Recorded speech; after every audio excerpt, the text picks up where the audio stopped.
No one dared to buy the useless virgin until the cold Amish man took her in. A crowd gathers in a dusty mountain town. A trembling girl stands on the auction block, bruised, barefoot, her father shouting, "She ain't worth a nickel." No one steps forward. Men laugh. Coins jingle. The church bell tolls. Then, one voice cuts through the noise. A silent Amish man, dressed in black, offers $1. The crowd gasps. "Why buy her?" Someone spits. He just says, "Every soul has worth." But what starts as mercy soon turns into something no one expected, because behind that man's cold eyes lies a sorrow he's never spoken, and the girl he saved may be the only one strong enough to thaw his frozen heart. When the railroad threatens to drown his valley and the town turns against them both, kindness becomes rebellion, and faith becomes a weapon of hope. As fire lights the night and secrets rise from the ashes, who will stand for grace when the world demands a price? Can love truly redeem what everyone else called worthless? Tell me in the comments where you're watching from right now, and if this story speaks to you, make sure you hit subscribe so you don't miss the next one. The late autumn wind whipped across Leadville's main street, carrying jeers and cruel laughter as Martha Elling stood trembling on the wagon bed. Her thin cotton dress offered little protection against the biting cold. Barefoot and pale, she kept her eyes fixed on her feet, unable to meet the mocking stares of the crowd. "Who'll take this useless girl?" her father slurred, swaying on his feet beside the wagon. The stench of whiskey rolled off him in waves. "Work for food, that's all. Can't keep her no more."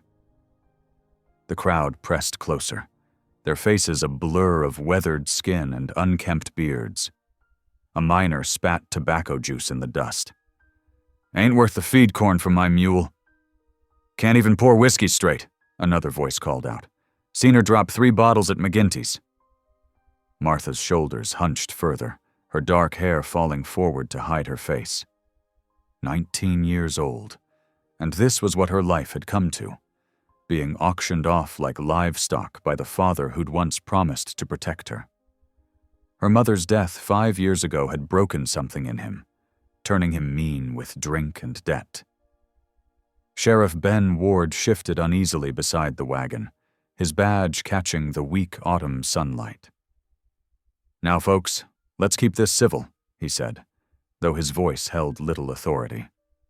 He'd known Martha since she was a child, watched her fade like a flower without water under her father's neglect. $1. The quiet voice cut through the jeering like a knife through butter. The crowd parted, revealing a tall figure at the back. Hudson Ryle stood straight-backed in his plain black coat, his beard neat and his eyes steady. The Amish widower rarely came to town, preferring his solitary homestead in the foothills. "Every soul has worth," he said, simply, reaching into his pocket for the coin. Laughter rippled through the crowd. "Cold as his God, that one," someone muttered. "Fitting match for a worthless girl."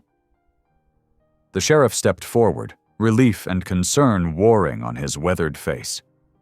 "Bid's legal," he announced. "Any other offers?" Silence fell. Martha dared to glance up, meeting Hudson's calm gaze for just a moment before looking away. His expression revealed nothing, but there was no cruelty in those deep-set eyes. While the sheriff handled the paperwork, Hudson approached the wagon. Without ceremony, he shrugged off his heavy wool coat and held it up to Martha. "You'll catch your death," he said quietly. Her fingers trembled as she took the coat, wrapping it around her thin shoulders. The warmth of it brought fresh tears to her eyes, but she fought them back. She'd shed enough tears to fill a river these past years. Hudson helped her down from the wagon with careful hands, keeping a respectful distance once she was steady on her feet. Her father had already stumbled away toward the saloon, not even bothering to say goodbye to his only child. The crowd began to disperse, disappointed by the anticlimactic end to their entertainment. Sheriff Ward watched them go, then turned to Hudson. "You'll treat her right," he said. It wasn't quite a question.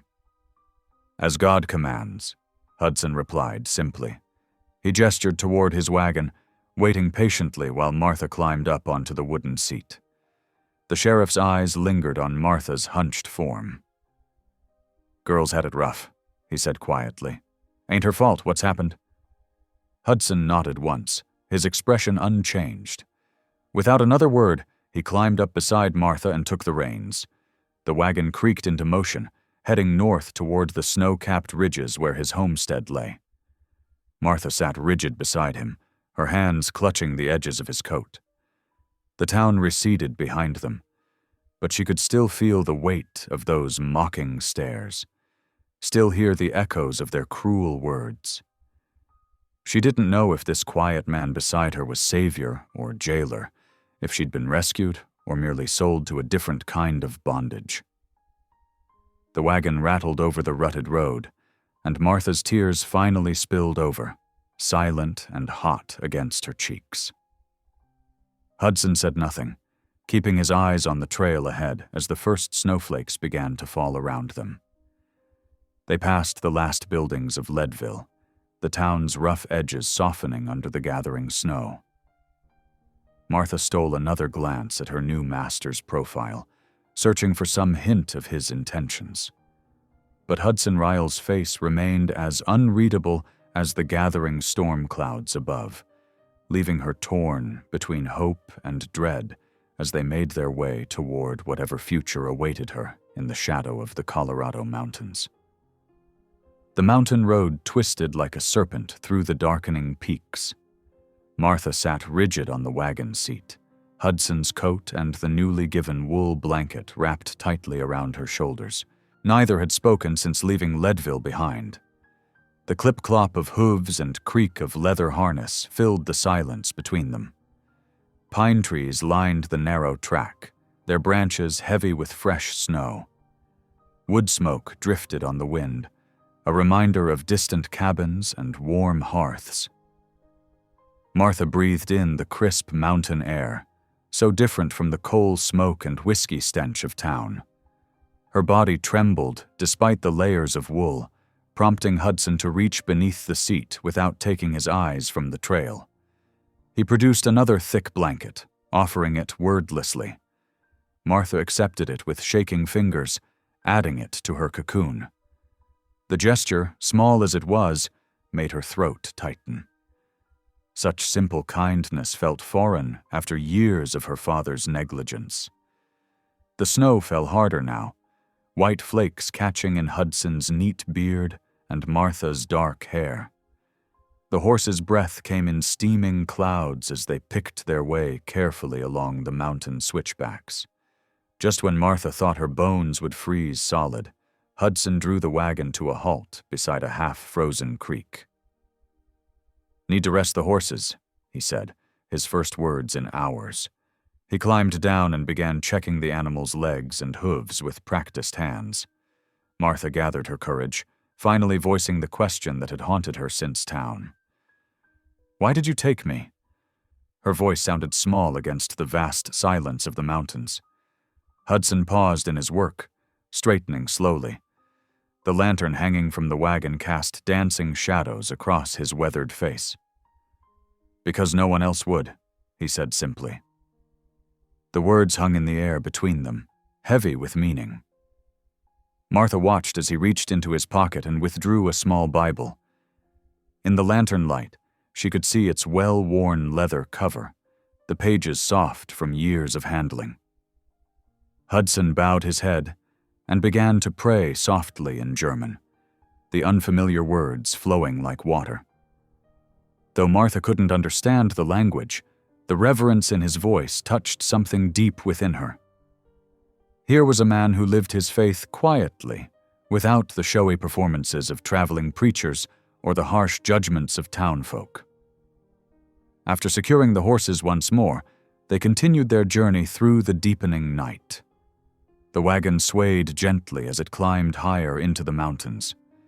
Martha found herself growing drowsy despite the cold, lulled by the steady motion and the soft padding of snow. Near midnight, Hudson guided the horses around a final bend. A plain farmhouse emerged from the darkness, a single oil lamp burning in its window like a beacon. The sight of it, humble though it was, brought fresh tears to Martha's eyes. After the uncertainty of the auction block and the long journey through the wilderness, here at last was shelter. Hudson helped her down from the wagon, his calloused hands careful but impersonal. He carried her small bundle of possessions, all that remained of her former life, and led her to the house's wooden porch. The door opened with a creak, revealing a simple but tidy interior lit by the oil lamp's warm glow. "This way," he said, leading her down a short hallway. He opened a door to reveal a small bedroom, neat as a pin. A quilted bed stood against one wall, its pattern complex despite the faded fabric. A wooden stand beside it held another well-worn Bible. "You may rest here," Hudson said, placing her bundle on a chair.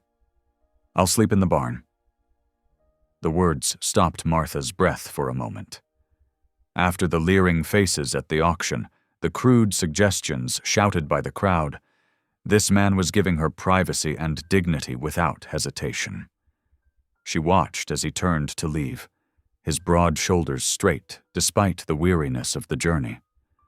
When the door closed behind him, Martha sank onto the bed and finally allowed her tears to flow freely. But these were different from the bitter drops she'd shed in town. These tears carried relief and something like hope. This strange, quiet man meant her no harm. That much was clear from his actions, if not his words. Yet, as she listened to his heavy footsteps crossing the yard toward the barn, she sensed another truth. Hudson Rail carried his own burden, a grief that seemed to wrap around him like a shroud. It shadowed his eyes and weighed down his shoulders far more than any physical labor could. Whatever wounds he bore, they ran deeper than her own shame. Martha pulled the quilt around her shoulders, breathing in the scent of dried lavender and clean cotton. Outside, snow continued to fall, erasing the tracks of their arrival and muffling all sound except the soft whickering of horses in the barn. Morning crept over the mountains, painting the frost-covered windows with pale golden light. Martha stirred beneath the warm quilt, momentarily confused by the unfamiliar surroundings. The sharp rhythm of an axe splitting wood echoed from outside, accompanied by the rich smell of corn mush wafting through the house. She rose slowly, smoothing her wrinkled dress, the same one she'd worn at yesterday's auction. The wooden floor felt cold beneath her feet as she ventured from the small bedroom. In the clear morning light, she could properly see Hudson's home for the first time. The main room was modest but orderly. 2 rooms made up the entire house, with everything arranged with careful precision. Hand-carved furniture lined the walls, a table with 4 chairs, a hutch filled with plain dishes, and a rocking chair near the hearth. Above the stone fireplace hung a simple wooden cross, its surface smoothed by years of handling. Every piece spoke of skilled craftsmanship. Martha ran her fingers along the table's edge, feeling the loving attention in each detail. Even the pegs holding the furniture together had been carved with care, their heads showing tiny decorative patterns. The door opened with a rush of cold air as Hudson stepped inside, snow dusting his broad shoulders. He paused when he saw her, then nodded in greeting. "Good morning," he said softly. "There's breakfast warming on the stove." Martha filled a bowl with steaming corn mush, aware of Hudson watching from the corner of his eye as he hung up his coat. "Thank you," she murmured, taking a seat at the table. "There are chores to be done," he said, his voice gentle but matter-of-fact. "I'll show you what needs attending to after we eat." They shared the meal in silence, broken only by the scrape of spoons against bowls. When they finished, Hudson led her outside into the crisp morning air. The sun had risen fully now, making the snow-covered yard sparkle like scattered diamonds. "The cow needs milking first," he explained, leading her to a small barn. Inside, a brown and white cow lowed softly in greeting. Hudson demonstrated the milking technique with patient hands, then gestured for Martha to try. Her first attempts were clumsy, but the cow stood placidly as she learned the rhythm. "Good," Hudson said simply when she managed to direct a steady stream into the bucket. The praise, though brief, warmed her more than the morning sun. Next came gathering kindling from the woodpile he'd created that morning. Hudson showed her how to sort the wood by size, explaining which pieces were best for starting fires, and which would burn longest through the night. His instructions were clear and practical, delivered without criticism or impatience. When evening approached, they returned to the house. Hudson prepared a simple supper of beans and bread, while Martha set the table. Before eating, he bowed his head and spoke quietly but clearly. "Lord, we thank thee for this food and for the stranger who now shares it. Amen." Martha's eyes wandered as they ate, taking in more details of the room. A faded woman's shawl hung over one of the empty chairs, its delicate pattern speaking of careful needlework. The sight of it made her heart ache. This wasn't just Hudson's house, but a home he'd once shared with someone else. After supper, Martha insisted on washing the dishes, grateful to repay even this small portion of Hudson's kindness. Through the window above the wash basin, she saw him walking toward the barn in the gathering dusk. Something in his posture, a heaviness in his steps, made her pause in her work. When the dishes were done, Martha slipped outside. The evening air bit through her thin dress as she followed Hudson's tracks in the snow. She found him kneeling beyond the fence line, his head bowed before a small headstone. Even from a distance, she could read the simple inscription, "Anna Ryle, 1853 to 1876. The sight struck Martha like a physical blow. Hudson's silence, the empty chair with its waiting shawl, the carefully maintained house that felt both lived in and incomplete. Everything made sense now. She backed away quietly, not wanting to intrude on his private grief. That night, in the safety of her room, Martha knelt beside her bed. For the first time since her mother's death years ago, she found herself praying aloud. "Dear Lord," she whispered, her voice trembling, "thank you for sending me to this place. Please help me be worthy of such kindness, and—" She hesitated, thinking of Hudson's bowed figure in the snow. "Please comfort those who mourn." The words felt rusty from disuse, but they came from her heart. Outside, an owl called softly in the darkness, and somewhere in the barn, Hudson kept his own lonely vigil. 3 days passed like gentle water over stones. The mountain air carried hints of coming spring, though patches of snow still clung to the shadowed places. Martha found her rhythm in the quiet household, rising with the sun and falling into step with Hudson's methodical ways. On the third morning, she discovered a box of faded curtains in the bedroom closet. The fabric, though worn, still held beauty in its flower pattern. Martha ran her fingers over the delicate stitching, recognizing the careful work of a woman's hands. Anna's hands, she suspected. Several seams had come loose, and moth holes dotted the corners. She carried the curtains to the front room, where sunlight streamed through the windows. Setting up near the warmth of the cook stove, Martha began to mend. Her needle dipped in and out of the fabric, each stitch a small act of devotion to this house that had sheltered her. Through the window, she could see Hudson in the yard, his broad shoulders bent over a broken plow. The metal gleamed as he worked, his movements sure and steady. The morning passed in comfortable silence, broken only by the tap of his hammer and the soft whisper of her thread. Just past noon, hoofbeats echoed up the valley. Martha looked up to see a rider approaching at a brisk trot, his saddlebags marked with the Western Union logo. Hudson straightened from his work, wiping his hands on his trousers as the man dismounted. "Telegram from Denver," the rider announced, pulling an envelope from his bag. "Need your signature here, Mr. Ryle." Martha watched through the window as Hudson signed the receipt. His face remained impassive as he opened the telegram, but something in his posture changed. His shoulders stiffened, and his hands, those steady, capable hands, began to tremble. The rider tipped his hat and left, but Hudson stood motionless in the yard, reading the message again and again.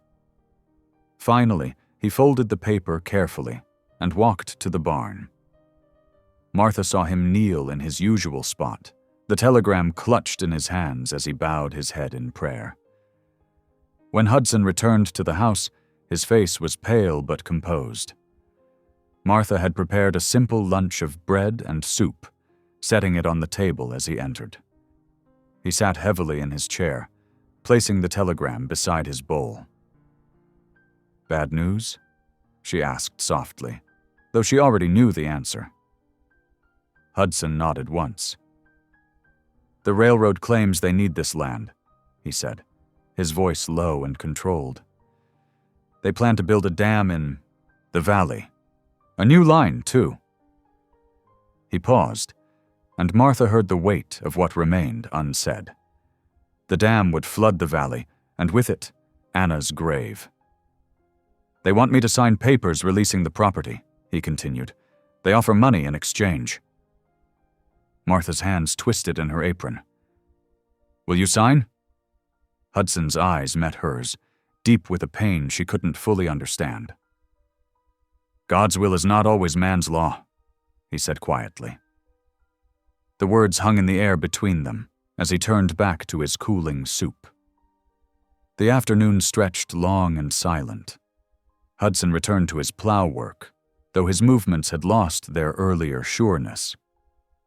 Martha finished mending the curtains, but couldn't bring herself to hang them. The house felt heavy with unspoken words. As evening settled over the valley, Martha finally gathered her courage. She found Hudson at the barn door, watching the sunset paint the snow-capped peaks in shades of rose and gold. "Will you fight them?" she asked, her voice barely above a whisper. "The railroad men?" Hudson shook his head slowly. "We turn no fists here," he said. The words carried the weight of long conviction, though his voice held a note of sorrow she hadn't heard before. Without another word, he walked to the barn, where he had slept every night since bringing her home. Martha waited until the house had grown completely still before lighting the lamp in her room. She retrieved the telegram from where Hudson had left it on the table, spreading it carefully on her small desk. The words were stark and official, laying out in cold terms the destruction of this peaceful valley. By lamplight, she studied every line, every detail. Her fingers traced the letterhead, the signatures, the dates. Somewhere in these words, she thought, there must be a way to protect the farm, to preserve both Hudson's land and his principles. "There has to be a way," she whispered to herself, her voice steady with newfound purpose. The lamp burned low as she read the telegram again and again, committing every word to memory. Outside her window, the moon cast long shadows across Anna's grave, and somewhere in the darkness, coyotes called to each other across the threatened valley. The next morning dawned clear and crisp. Martha stood at the kitchen window, watching Hudson hitch the horses to the wagon for their weekly supply run. Her heart quickened when she thought of her plan. "I could help with the shopping," she offered as Hudson came in for his coffee. "That is, if you'd allow me to accompany you to town." Hudson paused, coffee cup halfway to his lips. His weathered face showed a flicker of hesitation before he gave a slight nod. "The list is on the table," he said quietly. "Best get your shawl. Morning's still got bite." The wagon creaked and swayed as they made their way down the mountain path. Martha held tight to the wooden seat, stealing glances at Hudson's profile. His beard caught the morning sun, and his hands rested steady on the shoy tour reins. When they passed other wagons or riders, he acknowledged them with the barest tip of his hat, never breaking the silence that wrapped around them like a familiar blanket. Martha found his quietness both soothing and maddening. Questions burned on her tongue about the railroad, about his plans, about everything. But his stillness seemed to swallow her words before she could speak them. Leadville's main street bustled with morning activity when they arrived. Hudson helped her down from the wagon, his touch brief and impersonal, before tying the horses. As they walked toward the mercantile, Martha heard the whispers start. "There goes the holy man," a voice sneered from the saloon doorway. "Too proud to fight for his own land?" Another man spat into the dirt. "Took in that charity case to look righteous, I reckon." Heat flooded Martha's cheeks. She ducked her head, the old shame rising like bile in her throat. Hudson walked on as if he hadn't heard, his back straight, his steps measured and sure. Inside the mercantile, Martha busied herself with their shopping list, while Hudson discussed feed prices with the owner. Her eyes caught on a newspaper left open on the counter. The headline grabbed her attention. "Railroad expansion continues. Denver and Rio Grande claims valley rights." Pretending to examine a shelf of preserves, Martha read quickly.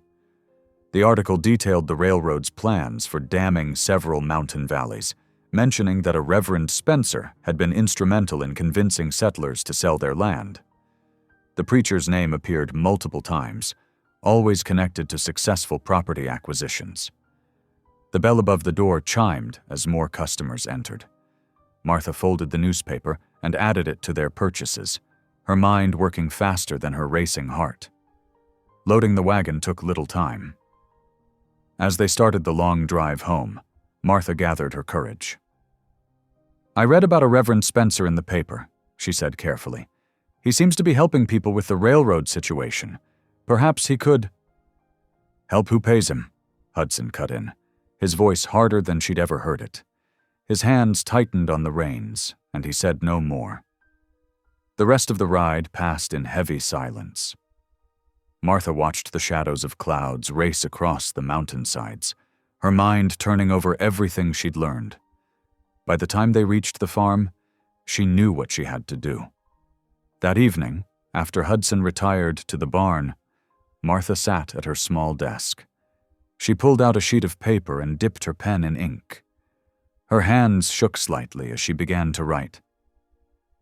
"Dear Sirs, I write regarding your plans for the valley north of Leadville." Her penmanship was uneven, the letters wobbling across the page like uncertain footsteps.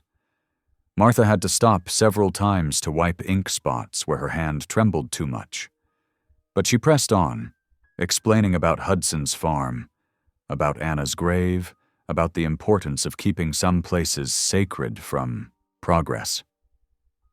She didn't know if the letter would ever reach Denver, or if anyone would bother to read it if it did.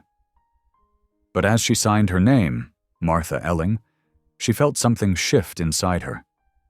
The shame that had burned her cheeks in town transformed into a quiet determination. Folding the letter carefully, she sealed it with a bit of candle wax. Tomorrow she would find a way to post it without Hudson knowing. She blew out the lamp and lay in her bed, listening to the night sounds of the valley, the same valley that might soon disappear beneath railroad waters unless someone found a way to save it. For the first time since her father had put her up for sale, Martha felt something other than fear or shame.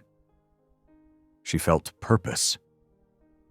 A week passed like honey dripping from a comb, slow and sweet. Martha had settled into the rhythm of farm life, finding comfort in the routine of morning chores and evening prayers. The spring sun warmed the valley, melting patches of snow into rivulets that fed the creek below. Hudson worked the fence line that morning, his steady hammer strikes echoing across the pasture. Martha hung laundry nearby, stealing glances at his methodical work. The peace shattered when hoofbeats thundered up the dirt road. 5 riders approached, their horses' flanks gleaming with sweat. At their head rode a distinguished-looking man in a black coat, his silver hair catching the sunlight. Behind him, a younger man with similar features sat tall in an expensive saddle, his clean-shaven face wearing a smile that didn't reach his eyes. Hudson set down his hammer and walked to meet them, his stride unhurried. Martha's hand stilled on the wet cloth as she watched. "Mr. Ryle," the older man called out, removing his hat. "Clay Tolland, Colorado and Western Railroad. This here's my son, Brady." He gestured to the young man, whose gaze had fixed on Martha with uncomfortable intensity. "We've come to discuss your property," Clay continued, his tone smooth as creek stones. "The railroad's prepared to make a generous offer, 3 times market value for the land." Hudson's reply came soft but firm. "This land's not for sale at any price, Mr. Tolland." Brady Tolland shifted in his saddle, his smile turning cruel. "Even holy men need money, friend. Or is it just the pretty help keeping you here?" His eyes raked over Martha again, making her skin crawl. "Brady." Clay's sharp words silenced his son, though the young man's smirk remained. "Mr. Ryle, surely we can reach an understanding. Progress can't be stopped by sentiment." "Then it must find another path." Hudson's voice held no anger, only quiet certainty. "Good day to you." Clay replaced his hat with careful precision. "Consider our offer, Mr. Ryle. The railroad rewards its friends and remembers those who stand in its way." He turned his horse, the others following suit. Brady lingered, his cold eyes moving between Hudson and Martha. "Nice piece of property you've got here," he drawled. "Tie," double meaning clear in his tone. "Be a shame if anything happened to it." He wheeled his horse around and galloped after the others, leaving dust and tension in his wake. Martha watched Hudson's face as the riders disappeared down the road. His usual calm had cracked, revealing something raw beneath. Not fear, but a deep, controlled anger that made his hands tremble slightly. That evening, after supper, Hudson broke their customary silence. "I'm sorry," he said, staring into his coffee cup. "I never meant to bring trouble to your door."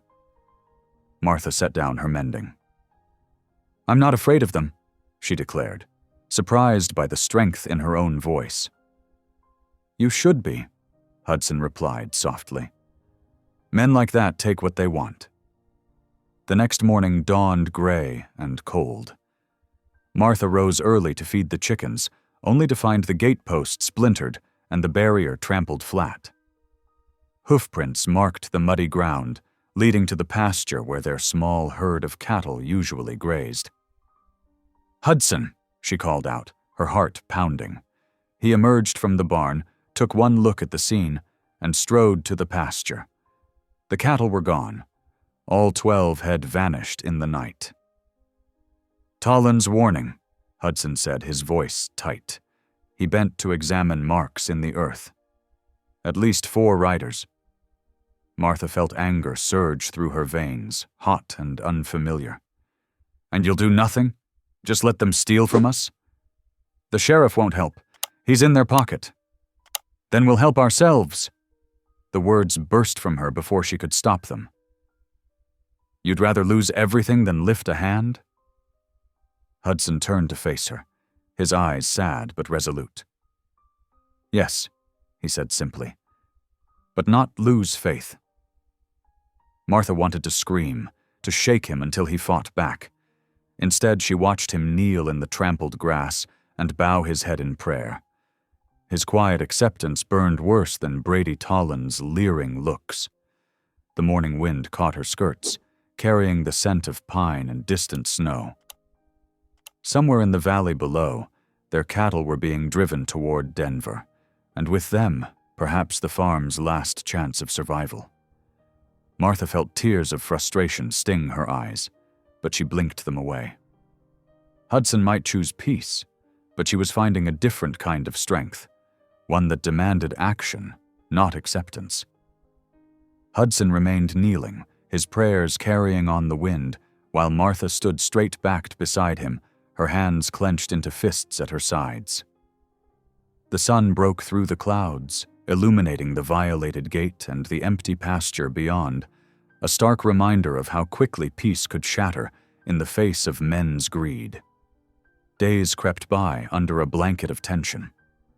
The empty pasture stood as a constant reminder of their loss, but life on the farm continued its steady rhythm. Hudson worked from sunrise to sunset, mending the broken gate and reinforcing the remaining fences. His hands moved with practiced efficiency, though Martha noticed how his shoulders sagged when he thought no one was watching. Martha threw herself into caring for their remaining animals, determined to prevent any more losses. She counted the chickens twice daily, kept the barn door securely latched, and watched the horizon for unwelcome riders. The work helped quiet her mind, but anxiety thrummed beneath her skin like a plucked guitar string. When Sunday arrived, Hudson hitched the wagon before dawn. Martha noticed he'd polished the harness and brushed down the horses with extra care. She wore her cleanest dress, patched at the elbows but presentable enough for worship. They rode in comfortable silence through the misty morning, the wagon wheels cutting fresh tracks in the dew-dampened road. The valley chapel stood humble against the mountain backdrop, its whitewashed walls gleaming in the morning light. A dozen other wagons were already parked outside, their owners filtering into the simple wooden building. Martha felt eyes following them as Hudson helped her down from the wagon, but he seemed not to notice the whispers. Inside, they took a bench near the back. The cramped space filled quickly with farmers and townspeople, their Sunday best unable to hide the wear of frontier life. Martha recognized some faces from the auction block, though they avoided her gaze now. Preacher Mills strode to the pulpit, his new suit and polished boots striking a sharp contrast to his congregants' worn clothing. His sermon began with familiar scripture, but soon veered into unexpected territory. "The Lord blessed Solomon with wisdom to build great works," he proclaimed, his voice filling the chapel. "And he blesses us today through the march of progress and enterprise. The railroad brings God's bounty to our valley, friends. Don't let backward thinking steal your children's inheritance." Martha's hands tightened in her lap as understanding dawned. The preacher's words carried the railroad's message, wrapped in scripture like bitter medicine in honey. She glanced at Hudson, but his face remained impassive, eyes fixed forward in prayer. After the service, while Hudson spoke with a neighbor about borrowed tools, Martha approached the preacher in his study. The small room smelled of leather-bound books and pipe tobacco.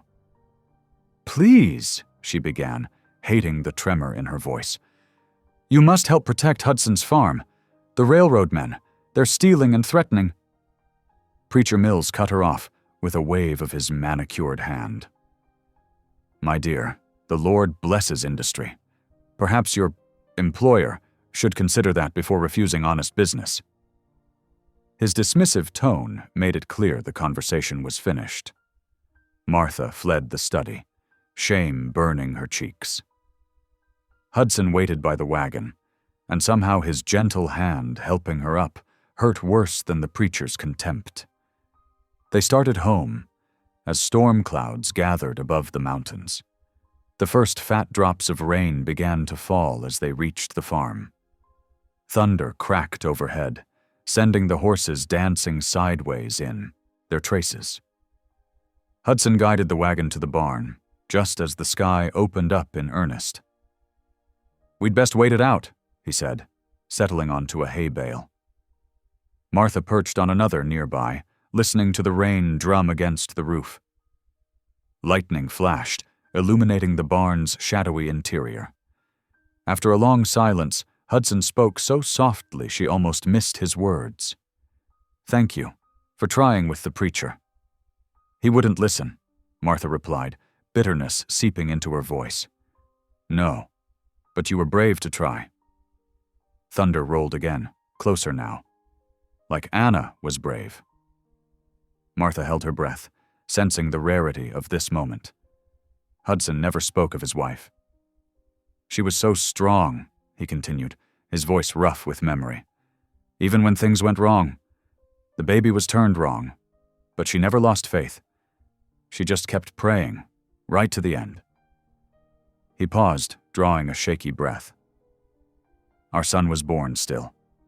She lived long enough to name him Samuel, then followed him to glory." Martha felt tears sliding down her cheeks, but Hudson wasn't finished. "I was angry at God, couldn't understand his purpose.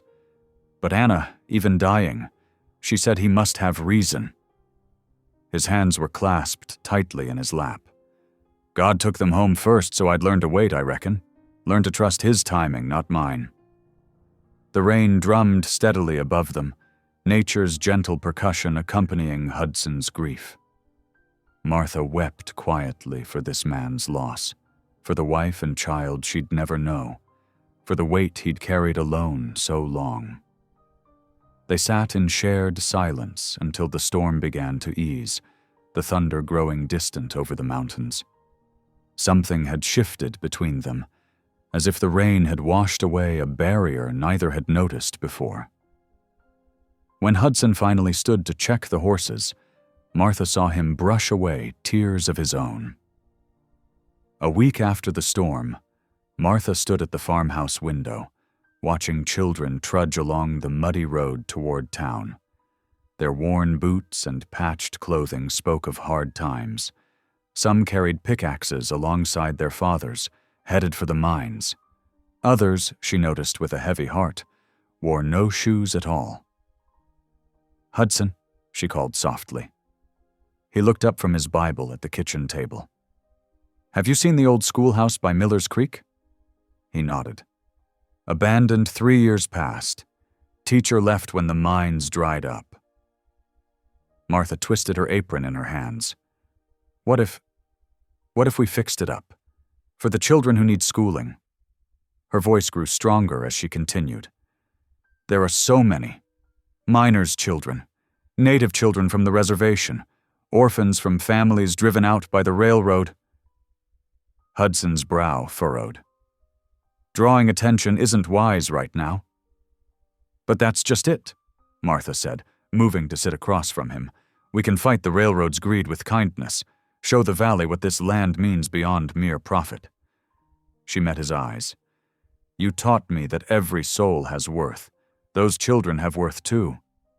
Hudson sat silent for a long moment, his weathered hands resting on the Bible's worn leather. Finally, he spoke. "Tomorrow we'll look at the schoolhouse." The next morning revealed the schoolhouse's sorry state. Soot blackened the walls where drifters had built fires. Broken windows gaped like missing teeth. But the stone foundation stood solid, and the roof remained mostly sound. They worked from sunrise to sunset. Hudson replaced broken glass, while Martha scrubbed years of grime from the floorboards. Together they mended splintered benches and desks. Martha found old primers hidden in a drawer, their pages yellow but readable. "Look," she said, showing Hudson a faded illustration of Noah's Ark. "God's creatures, 2 by 2. She paused. "Like us, bringing life back to this place." A ghost of a smile crossed his face as he worked oil into rusty hinges. Word spread through the valley. Children began appearing at the schoolhouse door. First 1 or 2, then more each day. Some wore threadbare clothes, others buckskins. Many spoke broken English or none at all. Martha welcomed them all with the same gentle smile. While Martha taught letters and numbers, Hudson worked quietly in the background. He crafted new desks from scrap lumber, his skilled hands shaping wood with patient care. The steady rhythm of his hammer provided accompaniment to the children's recitation of alphabet and hymns. One small girl with dark eyes and a single long braid watched Hudson intently as he worked. "My father made things too," she said softly in halting English, "before the railroad came." Hudson nodded understanding and showed her how to sand rough edges smooth. The town's attitude began to shift. Mothers stopped by with spare primers and slate pencils. A miner's wife brought a box of chalk she'd ordered special from Denver. Even the mercantile owner, who'd once sneered at Hudson's beliefs, donated a stack of paper. The schoolhouse brought unexpected peace to their own home. Evenings found them sharing stories of the day's small victories. A boy reading his first complete sentence, a girl mastering her multiplication tables. Martha's laughter came easier now, and Hudson's silences felt companionable rather than heavy. One evening, as Martha marked papers by lamplight, a knock surprised them. Sarah Jensen, whose son had struggled with his letters until Martha's patient coaching, stood on the porch with a jar of apple preserves. "Just wanted to thank you proper," she said, pressing the jar into Martha's hands. "Tommy's reading his PA's letters from the mine now. First time he ain't felt shame about schooling." After Sarah left, Martha realized she was smiling, really smiling, for the first time in longer than she could remember. She caught Hudson watching her, his own expression soft in the lamplight. "You were right," he said quietly, "about fighting with kindness." Martha placed the jar of preserves on the table between them. "We're helping them find their worth," she replied. "Like you helped me find mine." The lamp's gentle glow wrapped around them like a blanket as they shared Sarah's preserves on fresh bread. Outside, crickets sang their evening hymn, and somewhere in the distance, a coyote called to its mate. Their homestead had become more than just a farm. It was becoming a place of healing, of purpose, of hope taking root like spring wheat in fertile soil. Later, as Martha prepared for bed, she heard Hudson's deep voice raised in an evening prayer of gratitude. The words drifted through her window. "Thank you, Lord, for giving new life to empty places." She added her own silent amen before drifting off to sleep, her dreams full of children's laughter and the promise of tomorrow's lessons. The midnight sky bloomed orange, jerking Martha from her sleep. Through her window, angry flames painted the clouds above the railroad camp. She threw on her shawl and rushed outside to find Hudson already hitching the horses to the wagon. "We have to help them," he said, his voice tight with worry. Martha nodded, climbing aboard as he snapped the reins. The wagon rattled down the ridge path, branches whipping past in the darkness. As they drew closer, shouts and screams cut through the crackling of flames. The railroad camp had become an inferno. Canvas tents blazed like torches, and men ran in all directions, hauling water buckets from the creek. "The supplies tent," someone yelled. "Save the powder stores." Hudson leapt from the wagon before it fully stopped. "Martha, help the women and children," he called over his shoulder, running toward the supply tent. She hurried toward a cluster of crying children huddled near the creek bank. "Over here," she waved, gathering them. "Stay low, away from the smoke." She counted heads, making sure no one was missing, when angry voices rose above the chaos. "There he is," Brady Tollin's voice carried across the camp. "The peaceful farmer who'd rather burn us out than fight fair." Martha turned to see Brady, his face streaked with soot, pointing at Hudson. 2 soldiers flanked him, rifles ready. Her heart stopped. "Hudson Ryle," Brady announced, loud enough for all to hear. I saw you skulking near the camp at sunset. Now look what your revenge has brought." "No," Hudson said quietly, standing his ground. "I was home in prayer." "Liar," Brady spat. "Everyone knows you'd do anything to save your precious farm, even murder if the powder stores had caught." Martha pushed through the gathering crowd. "He's telling the truth. We were both at the farm until—" "Quiet, girl," one soldier ordered, grabbing her arm. "You're his property. Your word means nothing."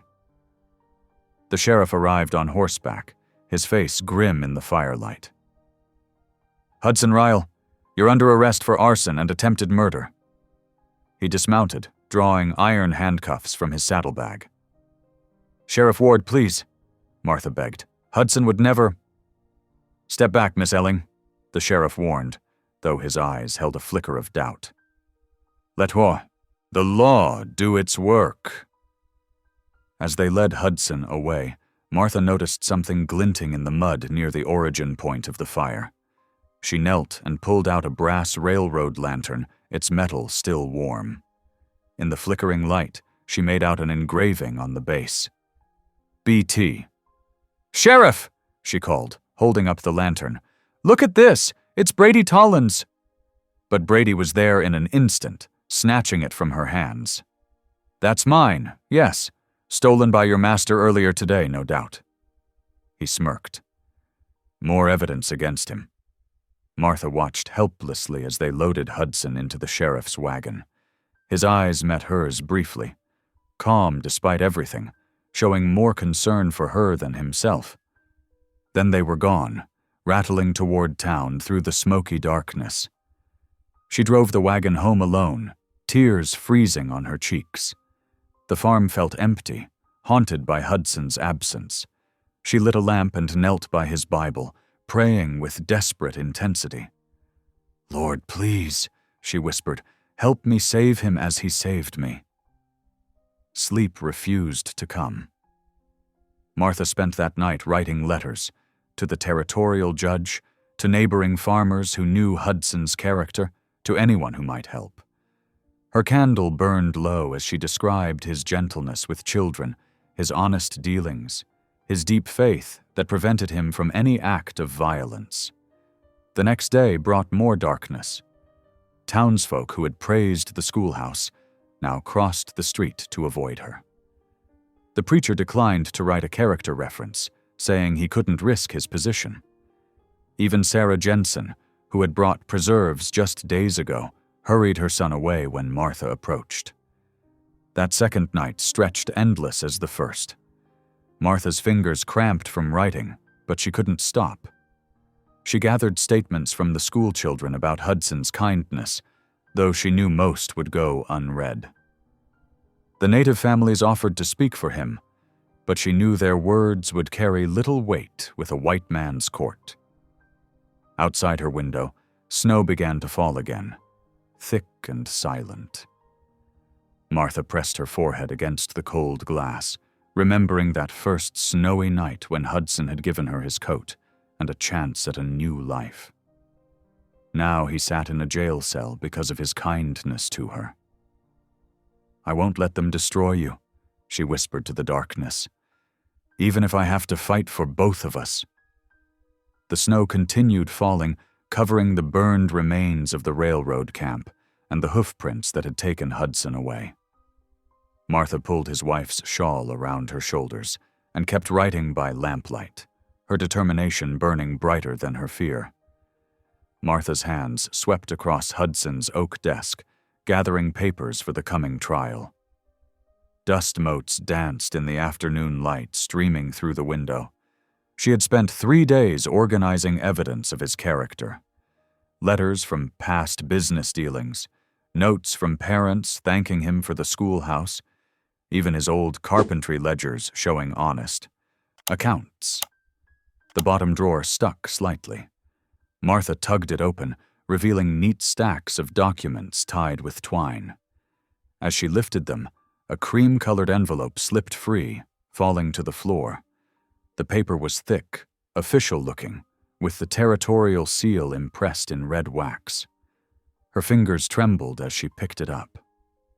The seal was unbroken, but through the translucent paper, she could make out the elaborate heading. Certificate of Marriage. The date showed 8 months before she had arrived at the farm. Martha sank into Hudson's chair, her heart pounding. An unsigned marriage certificate, proof he had intended to marry again. She broke the seal carefully, unfolding the document. The groom's name was filled in with Hudson's careful hand, but the bride's line remained blank. She traced the empty space with her fingertip, imagining the name that might have been written there. A widow, perhaps, someone who could understand his loss, someone he had chosen, unlike herself, thrust upon him by circumstance and charity. Pain bloomed in her chest, tangled with an unexpected hope. Hudson wasn't incapable of loving again. He had considered it once, but something had stopped him, left this certificate sealed and forgotten in his drawer. Martha barely slept that night, the discovery weighing heavy on her mind. At dawn, she hitched the wagon and drove to town, the unsealed envelope tucked in her pocket like a burning coal. The jail stood quiet in the early morning light. Sheriff Ward nodded to her from his desk, his face softer than usual. 10 minutes, Miss Elling, he said, leading her to Hudson's cell. Hudson sat on the narrow cot, his Bible open on his lap. He looked tired but calm, his beard slightly unkempt. When he saw Martha, he stood, concern crossing his features. "Are you well?" he asked softly. "The farm—" "I found this," Martha interrupted, pulling out the envelope. "While preparing for your defense."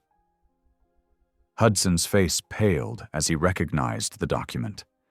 He reached through the bars slowly, taking it with unsteady hands. "I should have burned it," he whispered. "Who was she?" Martha asked, her voice gentle but insistent. Hudson closed his eyes, leaning his forehead against the cool iron bars. "Sarah Jensen's sister, Rebecca, a widow with 2 small children. She came west after losing her husband in '76. "The same year as Anna," Martha said softly. He nodded. "We shared grief, found comfort in talking about those we'd lost. I thought—" He swallowed hard. "I thought perhaps God had sent her to fill the emptiness. But you never asked her. I got the certificate drawn up, carried it with me for weeks." Hudson's voice grew hoarse. "Then one evening, I saw her children playing in Anna's garden. They had pulled up the flowers she planted. Rebecca scolded them, said they were just weeds anyway." Martha reached through the bars, touching his arm. "Oh, Hudson." "I realized then that loving again felt like betrayal," he continued, as if each smile, each moment of joy erased a memory of Anna. "I couldn't—" His voice broke. "I couldn't bear to watch her fade away twice." "You never lost your love," Martha whispered, her fingers finding his. "It just grew quieter." Hudson's hand tightened around hers. For a moment, they stood in silence, connected through the iron bars. Martha saw tears in his eyes for the first time since she had known him. "What you gave me," she said softly. "Taking me in, showing kindness. That wasn't betrayal. That was Anna's love living on through you." "Time's up," Sheriff Ward called from the doorway, his voice gruff but not unkind. Martha squeezed Hudson's hand one last time before letting go. "I'll return tomorrow with more character witnesses." "Martha," Hudson called as she turned to leave. "Thank you for understanding what I couldn't say." She nodded, fighting back tears as the sheriff led her out. Through the window, she watched Hudson return to his cot, holding the envelope close to his heart. The morning sun caught his face, and for a moment she saw not the stern farmer who had bought her freedom, but a man learning that love could grow in the quiet spaces between grief and hope. The Leadville courthouse buzzed with whispers as townsfolk packed the wooden benches. Martha sat in the front row, her back straight despite her trembling hands. Morning sunlight filtered through high windows, casting long shadows across the floor. Hudson stood at the defendant's table, his plain black coat and beard marking him as different from the crowd. He kept his eyes forward, hands clasped before him, as the prosecutor approached the jury. "Ladies and gentlemen," the prosecutor began, pacing before them, "the evidence is clear. Mr. Ryle's stubborn refusal to sell his land gave him motive. The railroad camp burns, and who benefits? The man who won't accept progress." Martha watched the jurors' faces, miners, shopkeepers, farmers who had already sold their land. They nodded along, letting prejudice mask their better judgment. The preacher took the stand next, his collar stark white against his black coat. "Brother Ryle claims to follow God's way," he testified, his voice cold as mountain snow. "But he resists the Lord's blessing of progress. His pride borders on blasphemy." Hudson didn't flinch at the words, but Martha saw his fingers tighten around his Bible. When the defense called Martha to speak, she rose slowly, smoothing her simple dress. The courthouse grew quiet as she walked to the witness stand. She felt every eye upon her, the same stares that had mocked her on the auction block months ago. "Tell us about the accused," the defense lawyer prompted. Martha lifted her chin. "Hudson Ryle bought me when no one else would show mercy. He gave me a home, asked nothing in return, and showed me that every soul has worth." Her voice grew stronger. "This man spent weeks rebuilding the schoolhouse to help children others forgot. He breaks bread with Indians and miners alike. His hands have never raised a fist, only lifted in prayer or labor." Snickers rippled through the crowd. The prosecutor's smile was sharp. "Yet you live alone with him, unchaperoned. How do we trust the word of a what?" Martha cut in, refusing to let tears fall. "A woman sold by her own father? Yes, I was. But Mr. Ryle's charity gave me dignity again. He sleeps in the barn to protect my reputation. He teaches me to read contracts so I won't be cheated again." She reached into her pocket and withdrew the brass lantern, holding it high. "This was found at the fire site. See the initials. BT. Brady Tolland's mark, not Hudson Ryle's." Murmurs swept the courtroom. Brady Tolland shifted in his seat, face reddening. In the sudden quiet, Martha's boots echoed on the wooden floor as she walked to the foreman's desk. From her other pocket, she drew out a worn envelope. "This is the letter I wrote to the railroad office weeks ago, begging them to spare our valley." She laid it before Clay Tolland. "It was never answered. Instead, our fences were broken, our livestock scattered. This man," she pointed to Hudson, "repaired the damage without complaint. He harms no one. It's greed that burns, not faith." The courtroom erupted in discussion. The judge banged his gavel for order. "Enough. I'll render my verdict tomorrow morning. Court dismissed." As the sheriff led Hudson back to his cell, Martha caught his eye. A slight nod passed between them. Gratitude, meeting determination. The sun set behind the mountains, painting the sky in flames of orange and purple. Snow began to fall in soft flakes as Martha knelt outside the jailhouse window. Her knees ached against the frozen ground, but she didn't move. Through the bars, she could hear Hudson's quiet voice reciting psalms. Other prisoners fell silent, listening. The sheriff offered her a blanket, which she accepted with a wordless nod. Hours passed. The town grew quiet except for distant coyotes and the occasional creak of wagons. Martha's prayers rose like smoke in the cold air, for justice, for mercy, for the strength to face whatever morning might bring. Near midnight, she heard footsteps approach. Looking up, she saw several townspeople arriving with lanterns. The widow Jensen, the schoolchildren's parents, even the mercantile owner. They knelt beside her in the snow, adding their prayers to hers. "We remember," the widow whispered, "when he fixed our roof for nothing but thanks." "My boy learned his letters in his schoolhouse," added another. One by one, they shared stories of quiet kindness. Martha felt warmth bloom in her chest despite the cold. The community's heart was thawing, like spring coming to the valley. Through the long night, they kept vigil together. Martha's faith grew stronger with each shared prayer, each silent moment. As dawn approached, she watched the snow continue to fall, covering the town in a clean, white blanket, as if washing away old prejudices, making room for truth to take root. Dawn painted the eastern sky in pale gold as Martha guided her horse through the silent streets of Leadville. Fresh snow crunched beneath the mare's hooves, and her breath formed clouds in the frigid morning air.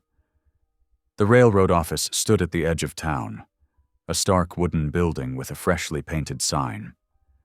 Martha's hands trembled as she tied her horse to the hitching post, but her steps were steady as she climbed the wooden stairs. Through the window, she could see Clay Tolland already at his desk, reviewing papers in the lamplight. The bell above the door chimed as she entered. Clay looked up, his expression shifting from surprise to mild amusement.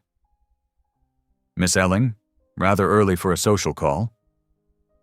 "This isn't social, Mr. Tolland." Martha's voice was quiet but firm as she approached his desk. She reached into her coat pocket and withdrew the brass lantern, setting it carefully on his polished desktop. The initials BT gleamed in the morning light. Clay's face hardened as he recognized his son's property. "Where did you get that?" "Where you know I got it, at the burned camp." Martha met his gaze steadily. "Your son was careless, or perhaps he wanted to be caught. Either way, I have witnesses who can identify this as Brady's." "Are you threatening me, girl?" Clay's voice carried a dangerous edge. "No, sir. I'm offering you a choice." Martha pulled out a chair and sat, smoothing her skirts with deliberate care. "You can let the truth come out. About the threats, the damaged fences, the missing livestock. About how your son tried to frame an innocent man, or... Clay leaned forward, eyes narrowing. "Or you can sign Hudson's release papers and spare the valley. In return, I'll work for the railroad's new school program, teaching children along the line, wherever you send me." Martha's heart pounded, but her voice remained level. "Your choice, Mr. Tolland? Truth or mercy?" Clay stood and walked to the window, hands clasped behind his back. "You'd trade your freedom for his?" "For the valley's children. For peace." Martha watched him carefully. "The company wants to show its charitable side, doesn't it? A school program would make fine headlines, better than a scandal about arson and false accusations." Minutes ticked by on the wall clock. Clay turned back, his face unreadable. "You're more clever than you look, Miss Elling." He returned to his desk and pulled out a fresh sheet of paper. "But understand this. If I sign these papers, you belong to the railroad. No going back." "I understand." Martha's hands were steady now as she watched him write. Clay's pen scratched across the paper. When he finished, he pressed his official seal into the red wax. "The sheriff will receive this within the hour. Hudson Ryle will be released by sundown." He fixed her with a hard stare. "You report to the Denver office tomorrow morning. Don't make me regret this arrangement." Martha stood, taking the lantern with her. "One more thing, Mr. Tolland. The valley stays as it is. No dam, no flooding. Put it in writing." Clay's jaw tightened, but he added a second document. "You drive a hard bargain for a farmer's daughter.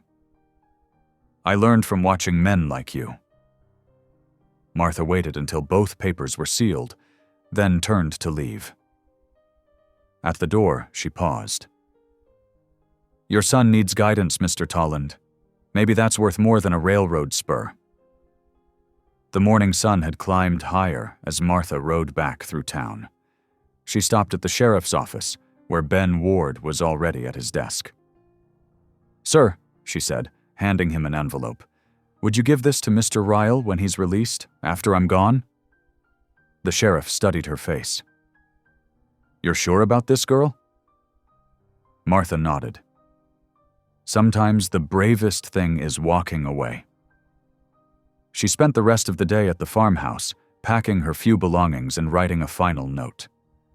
Her tears fell on the paper as she wrote, "Your debt is paid in kindness. Teach the valley. I will teach the children." As evening approached, she heard voices outside. Hudson was home. Martha slipped out the back door and mounted her horse. From the ridge, she watched him enter the house, saw the lamplight welcome him home. The sheriff would give him her note soon enough. The setting sun painted the valley in shades of pink and gold. Martha touched her heels to her horse's flanks, turning toward Denver. Behind her, smoke rose from the farmhouse chimney, a sign of life, of hope restored. She had saved what mattered most: Hudson's land, Anna's grave, and the valley's future. Her own future stretched before her like the railway lines, straight and hard, but leading somewhere new.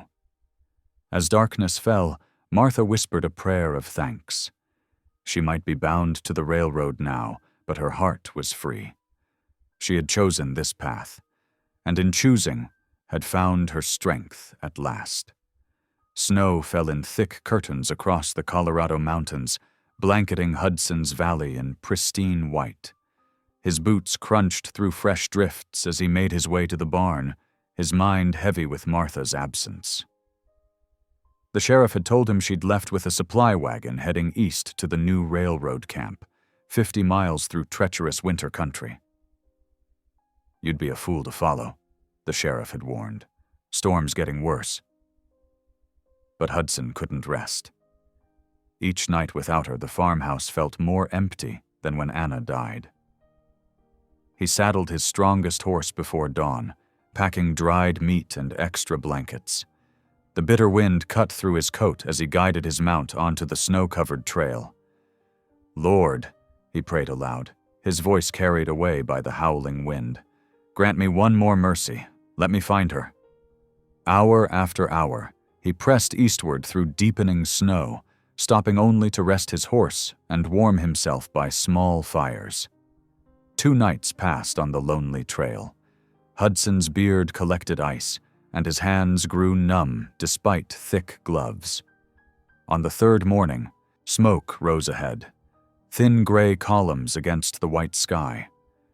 The rail camp emerged from the snowy haze, a scatter of canvas tents and wooden shacks, mud churned by wagon wheels and boots. Coughing children huddled near tin stoves while workers cursed the cold. Hudson dismounted, legs stiff, and asked for the school tent. Inside, he found what he sought: Martha, wrapped in his old coat, teaching 6 barefoot children to read from the Bible he had given her. Her voice was gentle as she helped them sound out the words. When she looked up and saw him standing there, her eyes went wide. "Hudson?" she gasped, the Bible trembling in her hands. The small tent fell silent.